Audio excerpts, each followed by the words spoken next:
Alright guys, I'm the NFL Addict, and today I will be making my NFL record predictions for the 2021 Los Angeles Rams.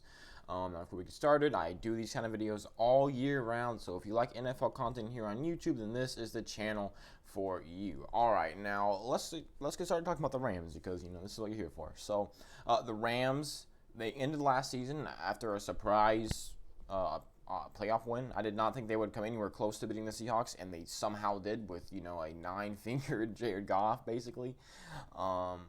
Personally, I do still feel like the Seahawks were, and I don't know if they still are, but they definitely were the better team at that point. But that doesn't matter because this offseason, they made a really good move by trading for Matthew Stafford. There was a big thing. Everybody wanted him. Matthew Stafford was probably a top 10 QB last year who was just completely let down by his offense and, the no talent that he had around him.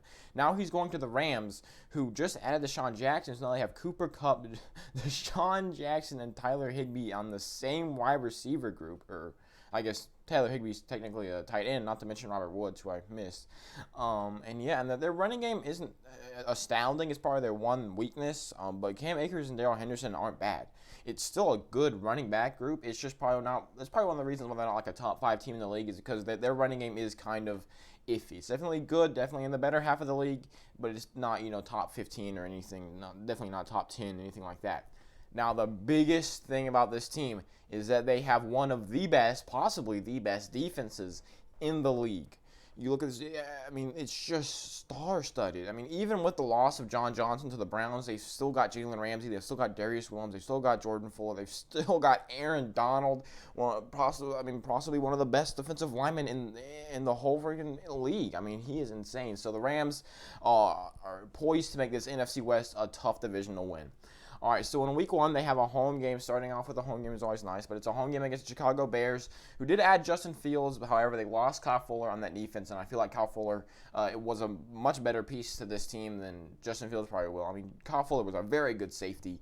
And going up against a team like the Rams, I don't think the Chicago defense has a chance to go up against this. Even though the Bears definitely have a pretty good defense, it's not, they have no chance to go up against this really star-studded LA offense. And you look at this LA defense, and Justin Fields isn't going to get them good enough to go up against one of the best, possibly the best defenses in the league. So the Rams get a pretty easy week 1 win. But then in week 2, the easiness goes away as they have an away game against Indianapolis Colts, who did add Carson Wentz. I think he is definitely worse than Philip Rivers. I don't think anyone's saying that he's better. I feel like not adding another wide receiver to go along with T.Y. Hilton definitely hurts a bit because, Michael Pittman didn't astound me last year, so I feel like LA is going to get another win here. And then in week 3, they have a home game going up against the reigning Super Bowl champions, and I think this is going to be a pretty close game. However, seeing as how Tampa Bay's offense is real, I feel like this is a pretty good matchup for Tampa Bay, actually, because Tampa Bay has one of the best offenses in the league, and LA has one of the best defenses in the league. So the Tampa Bay Buccaneers do have what it takes to go up there and confront them. And then you have an alright offense, or not alright, but a star-studded offense going against that Tampa Bay defense, which I think is a bit overrated. A lot of people are acting like it's the best defense in the league. It's up there with the best. No, it's not really. It's an alright defense, but it's not astounding. I'm going to give the Rams the win here. I just like their offense over this Tampa Bay defense, and I think it will be close, and I definitely think that whenever I go over worst possible scenario and best possible scenario after I'm done with my normal predictions, I definitely think Tampa Bay will win this one, but I definitely think LA will get the win, especially since they are at home. And then week 4, they get their first divisional game. It's a home game against the Arizona Cardinals. And the Cardinals, in any other division, they would probably be up there in the top 2. But since they are in the NFC West, they're probably the worst in the division because the other 3 are just so good. And, they added a lot of talent. J.J. Watt, obviously the big one, and A.J. Green, obviously. It wasn't talked about as much as I think it should have been, the fact that they signed A.J. Green, but they did, in fact, they got some old players, but some good players. I definitely think LA's going to get the win here at home. Sorry, I forgot English for a second there. But I'm still thinking about this Week 14 game because I don't think Arizona's going to sweep, but I don't know about LA sweeping them. So then Week 5, they have an away game against the Seattle Seahawks, and the Seahawks are a very good team. Their linebacker unit obviously is legendary. I think that they have one of the best offenses in the league still. Maybe not one of the best, but one of the better. They're up there in the top 10. Even as they get older, and it seems like they keep on getting worse, they re-signed Chris Carson. They're chugging along. They've got Tyler Lockett. They've got DK Metcalf, and I don't think they're ready to slow down. I think Seattle gets the win here at home. They'll probably split, though. And then in week 6, they have an away game. It's New York Giants. They have a pretty good offense, but a really good defense. That defense showed up a lot late last season. That offense, though, even with the additions of Kenny Golladay and Kyle Rudolph, I don't know if I trust Daniel Jones. Any other quarterback, well, most other quarterbacks, I would say, could take this team to the playoffs easily with the NFC East that we've got here.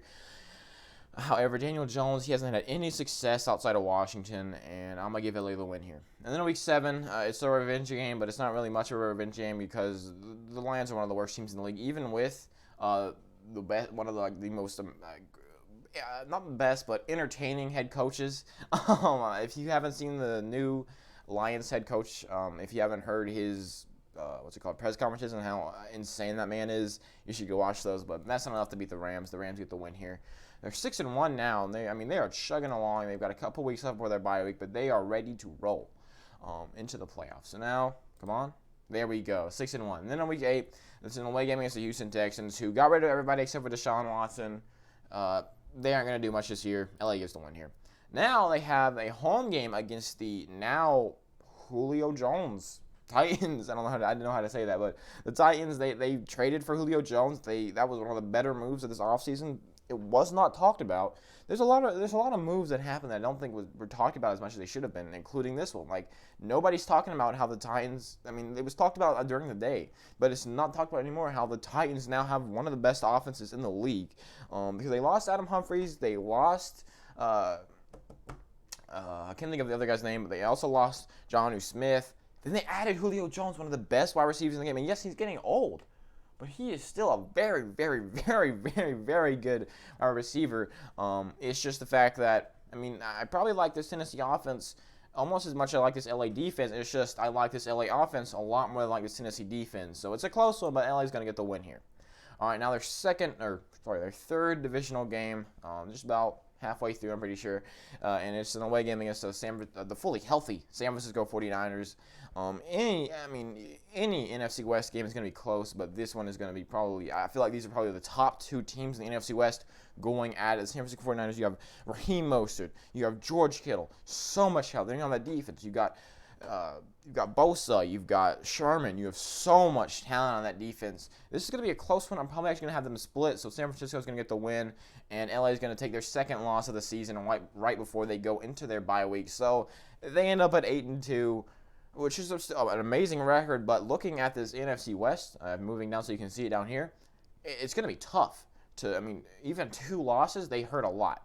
So now they exit their bye week. It's a Week 12 game. It's an away game against the Aaron Rodgers-less Green Bay Packers, who now have Jordan Love at the helm. And I feel like a year behind Aaron Rodgers will help him out a lot. I don't think he'll be, Patrick Mahomes-like sitting behind Alex Smith, but I definitely think that he will be pretty solid. QB, I think that the Packers probably still win the NFC North. Will their offense be good enough to get past the LA Rams defense? I don't think so. I think the Rams get the win here and bump them to 9-2. Now, if Aaron Rodgers were still on the team, this might be a Packers win. But the loss of Jordan Love does put LA above them. And then in Week 13, going up against one of the worst teams in the league, no.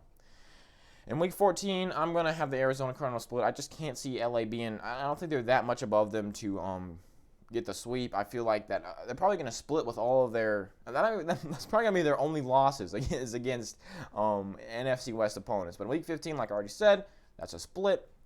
So now they're 11-3. Looking at that NFC West, I don't even know if they will have clinched playoffs yet. But in Week 16, they have an away game against the Minnesota Vikings. So I think Kirk Cousins is getting a bit disrespected, but other than that defense was horrendous last year. I don't care. People got mad at me for saying that the Vikings defense was bad. If you look at last year, their offense was showing up early season whenever they were like 1-5, whatever the heck. Their offense was showing up. They were putting up points. It's just the fact that they were letting teams with not great offenses skyrocket in points. And I'm going to give the Rams a win for that. I know they added a couple pieces to the linebacker unit or whatever the heck y'all keep on yelling at me about, but that's not enough. In Week 17, it's an away game against the Baltimore Ravens, who signed Sammy Watkins and got a nice addition in the draft. So I like what Baltimore's doing with that offense. I don't think it's good enough. I don't think this Baltimore defense is good enough to stop this LA offense, and LA's going to get the win. And like I already said, after this switch, they're going to split with San Francisco. So Normal scenario, this is what I think is by far the most likely scenario, is 14-3. I don't know. I mean, they might. I wouldn't be surprised if I have these three teams going 14-3 at this point, because the NFC West is so tightly contested. Anytime there is an NFC West game, I mean, it's prime time. You got Thursday night, you got Monday night, you got Monday night. I mean, it's constant. Let me look. Some of the other ones. Is that Sunday night? Nope. My point's getting kind of disproven here. Nope. And, well, I guess that one could be. So, no. So, half of the ones with the Rams are on prime time, but every single NFC West game, I mean, the NFC North is close, but the NFC West is probably the best division in football right now. Now, let's go through worst case scenario, and then we'll go into best case scenario. Yeah. Like I already said, Tampa Bay could get the win there. I can actually see the Giants possibly pulling on a win here. That's not too crazy. The Tennessee Titans, like I said, that one's going to be close. No. That one's going to stay the same. And I could see them getting swept by San Francisco and getting beat by Baltimore. So, absolute worst case scenario. And again, this is not, if they do a slight bet, this is as far back, like as far down, I guess, as I can possibly reach. This is as bad as I can possibly imagine them getting, as 9-8. I cannot see a scenario, like at all, in any, unless injuries happen, I cannot see a scenario at all in which they go less than 9-8. So don't get mad at me. That's my worst case scenario. I've actually had people doing that to me recently. Don't. It's absolute worst case scenario. I think y'all are gonna go 14-3, not 9-8. That's just as bad as it can get. All right. Back up. Now let's do best case scenario. And best case scenario is probably they sweep the Cardinals, and that's probably it. And this is a whole lot more likely than worst case scenario. You see that in a lot of teams. A lot of teams, it'll be like, they lose 6 more games in worst case scenario, but they win 2 more in best case scenario. So yeah, they have a pretty good range from 9-8 to 15-2. I mean, that is, if you're in that range at the end of the season, that is pretty freaking good. And 15-2 is probably good enough to get them in the playoffs no matter what. So it's 14-3. Honestly, it's just that with that really, really tough NFC West, it's going to be tough for any other team to compete. I mean, Washington's now on the break. New Orleans is already out of here. Washington's got to hope that Seattle doesn't win a single other game, which I can already tell they probably will. So, yeah, and Arizona, I mean, I guess I could still make it. Yeah, Arizona probably has a chance here, but yeah, 14-3 is my official prediction. Yeah, I hope to see you in my next one. Now we'll be talking about San Francisco 49ers. All right, until next time.